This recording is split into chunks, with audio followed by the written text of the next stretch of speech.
Hello, in front of me I've got OPPO Pad Air. In this video I'll show you how to cast screen from tab to TV using YouTube app. In the beginning, make sure that both devices are connected to same Wi-Fi, and then on your tab enter YouTube app.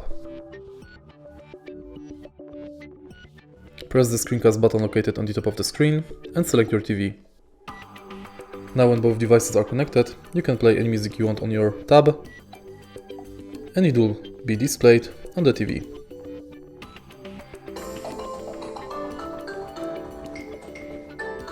If you want to stop the connection, again press this button and select disconnect.